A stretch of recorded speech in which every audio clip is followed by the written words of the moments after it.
My name is Brad Brown. I'm the supervisor of event setup and teardown here at the Bob Devaney Sports Center. I've been doing this job for 3 years, and so we're just getting going with this thing. The usual process to set up for game, the volleyball male practice players, they'll remove all the equipment out of here for practice, after practice, and then when we come in on the morning of a game, we will take the volleyball court that is sitting north and south, and we will flip it east and west, and then add some more strips to the side and make sure it's taped up, the seams match and everything. There's always rocks or pebbles or dust or something, so keeping the undersurface clean, because it really shows them when there's a rock or a pebble underneath this red surface. It really sticks up pretty good, and we want it as smooth as we can. And then we pull out the bleachers, set up the chairs, scores table, where we take extra precautions and make sure that every seam is butted up the way it's supposed to be and tight, and everything looks good and clean. And I mean, we pretty much do that for every game, but and that takes us about 2 hours if we hit it hard. It's really cool, especially when you watch it on TV, and how shiny the floor is, and how much how it just stands out. And we're getting 2 new floors here by the end of the month. They're going to be brand new, and they're going to be amazing with the design that they put together on it. But it's really cool to see it once we get it all set up and the lights are on it and the shiny floor, and it's really amazing that we to know that we played a role in that.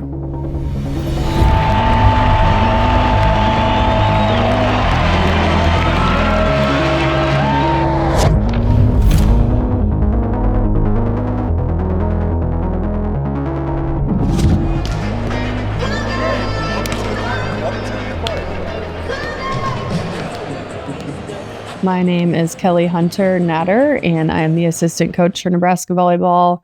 I was a player for Nebraska and then worked my way up into full-time assistant coach, and that's where I'm at today. Over the left, Monterey, over to Kelly Snyder. Block back! Kelly Hunter! Center dump Kelly Hunter after a beautiful high pass. Kenzie Maloney. Here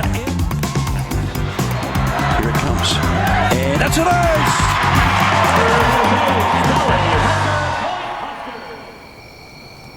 All right, down to the basement with my doggy. Hi! Right, come here. For a long time, a couple of the girls would tell me, oh, I forgot you played here. And I'm like, okay, that's okay. Like, you're younger than me, whatever. I think I had a bet with Lainey, just like, I think I can get a dump down on you. 24-13 Nebraska.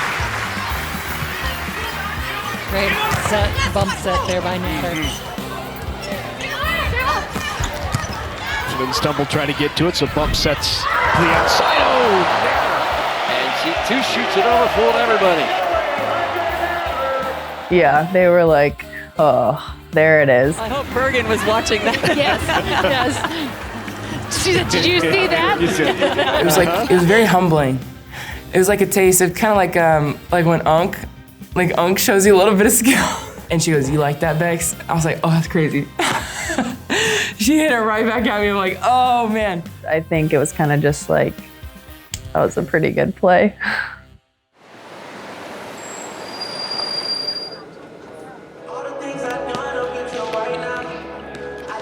I think the great thing about Nebraska is the standards are so high, and our athletes come to Nebraska because they want to win a national championship. And I think because we are Nebraska, we get everyone's toughest shot, whether it's the preseason or Big Ten or the postseason. So we're pretty used to that type of pressure and the way we have to show up every single game. How can we be 1% better every single day so that we are the best version of our team when December comes?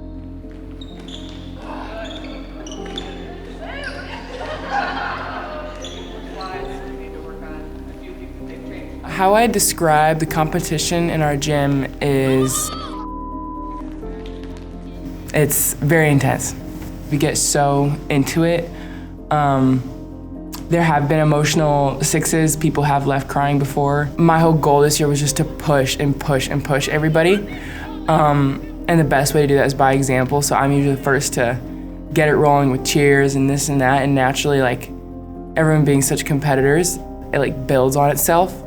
But yeah, It's very intense. So this last weekend we played at Michigan and Michigan State, and obviously that's where Harper Murray's from, and as well as Campbell Flynn are both from Michigan, and I know their club alone had about 700 tickets that they sold. But just walking into these arenas and being able to play in other schools' basketball gyms and play in a bigger arena just because we're there is very, very special. But seeing just so much red in these arenas, and in Michigan specifically, I think there was even a lot of people who were wearing Michigan shirts but were still fans of our team. And I understand that when you're going to your college's home game, you kind of want to wear your college, but you could feel that there was a big Nebraska volleyball presence and a big love for our team.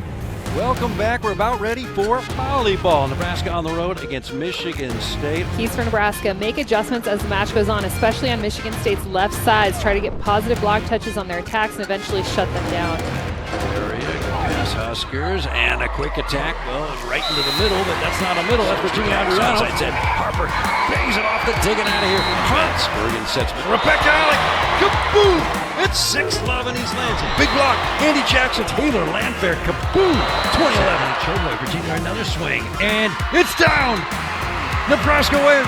Virginia Adriano with the final tally. 25-20. We're done at Breslin. The Huskers sweep their 8th consecutive opponent and remain undefeated in sets, no less, in the Big Ten Conference. Rebekah and I have a pretty unique bond. We're both Nebraska girls, and sometimes we just joke that we're corn-fed Nebraska girls, whatever that means. We just kind of joke and we bond about that. She's like, you guys even joke that you're like corn-fed Nebraska. Yes, that is our thing, yeah. Rebekah has a really deep love for Nebraska and for our program, and you can see that in every interview she does, every single time she steps on the court. One of the things Danny talks about is that winning isn't easy, and we should never feel relieved by a win. Knowing our potential and capacity, I get so frustrated when we're not pursuing that standard. No one deserves less than our best shot. Like, we are Nebraska, we're a great freaking team, we have worked so hard, and it's not necessarily the sweeps or any of that motivate us. It's more so like, what standard are we playing to? And what message do we send to every team that we play? Our players and our athletes, they're so ultra competitive with themselves and with their teammates. And so I think every single day that they come to practice, they are battling to be a better version of themselves and to be a better team. And I don't think we have to struggle with that kind of motivation. We try and keep practice a little bit different every single day. For example, yesterday's practice, this great practice planned, and then I went to the bathroom, and then when I came back, all the girls were screaming, so excited. Like, what is going on? And they said, we're having a pyramid practice. So this is something that Danny has brought. It's basically like there's different levels that you have to accomplish. And if you don't accomplish level 3, you go back to level 1. So it's more fun because it's like, okay, I'm trying to get to the top of the pyramid, but it's also, if you're not locked in and sharp, you're gonna go back down and do it all over again. It's just kind of balancing that push and train and get better with maybe we need a mental break today. And I think that balance so far has been really, really good. And we haven't felt like we needed a mental break, but I think the players wanted a pyramid practice, so they got one. Yes. So don't talk loud, basically, just my normal tone like I'm talking right now to you. That's perfect. That works. Okay. So when I saw on the schedule that Nebraska would be playing at Michigan State and at Michigan, I was really hopeful that it would work and the team would be here long enough that they could just do a quick stop at our home. I felt like this is probably going to happen one time in the course of 4 years. And so I'm thrilled to be able to capitalize on it. And I'm honored to have the team and the coaches and the rest of the staff at our house. Okay, this is not going to work. It means so much to play in front of my friends and family, and just having my close friends be there. Even just yesterday at Michigan State, it was really nice, and getting to see them afterwards was awesome. And seeing my family friends from like Grand Rapids drive up here and see me was really awesome, and it's an experience I'll never forget. Music's allowed at college. Perfect. You say that, but he's already downloaded an 8-part cardiology lecture. Creating Greetings, Nebraska, and welcome inside the soon-to-be jam-packed Chrysler Center, Ann Arbor, Michigan. Capacity 12,707. Where today, Michigan 12-6, 2-5 in the Big Ten, hosts your number one ranked undefeated Huskers, 17-0. Virginia cross court, Doug. Michigan bumps it over to the left, big swing, Demetrician stuffed. Rebekah Allick, set point, Big Red, set to the middle back, T. Ziegler, kaboom! Olivia, middle back, Harper, kaboom! Loads up all that momentum, right at that, Virginia Adriano, blasted through the block. Harper the side, and Manayo Paycheck, kaboom! We're done in Ann Arbor, 25-18 in the third after 25-18 and 25-13 in the first two. Another opponent unable.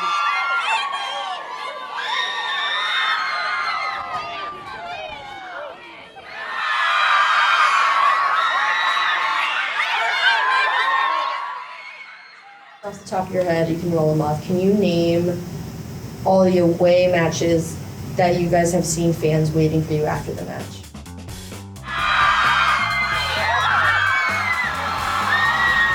I know Rutgers, Minnesota. Penn State, gosh, every away school this year. I'm trying to even think, but literally just like everywhere we go. Where else have we gone? Michigan and Michigan State. Wisconsin a little bit. Wisconsin was the least. Yes, Happy Valley, they were waiting for us.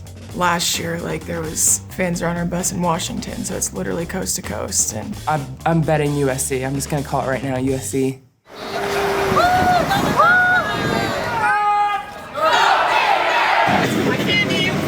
I would honestly say every away game.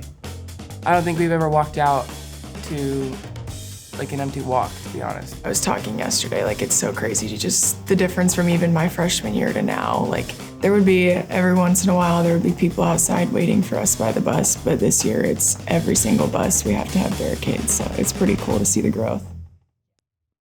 Bergen, she's from South Dakota. She kind of feels like a Nebraska girl as well. She is just so in tune with all of the people on her team, whether it's outside of volleyball or in volleyball, and she just has a great feel for people and dynamics and things like that, and she just has a really awesome volleyball IQ. I think she's kind of adopted that maybe mother hen type role where she is making sure everyone's where they need to be and everyone knows what's going on, but just her development as a player, she's always been very consistent. Growing up, like you grow, and it's happened a lot during college. Like freshman year, it was kind of, I was a good setter, but that was kind of the extent of it. I had good hands. I was running the set plays that we had, but this year it's just like that next step was just like becoming my own version. And that involves like running different plays and trying things out, taking big risks in big times. And I think she's grown to learn to take more risks as well, because it's easy to set the ball that you know you can make and to make the play that you feel really confident in. I think that's been something that we've really focused on this year, is just playing free enough to be able to take those risks and trust that everyone around you is going to support those risks. And she seems very confident and excited in her role. It's always going to be a progression. I think that's really what I was focused on this year, was just becoming my own setter and not just the stick to the book setter, kind of just expanding the game.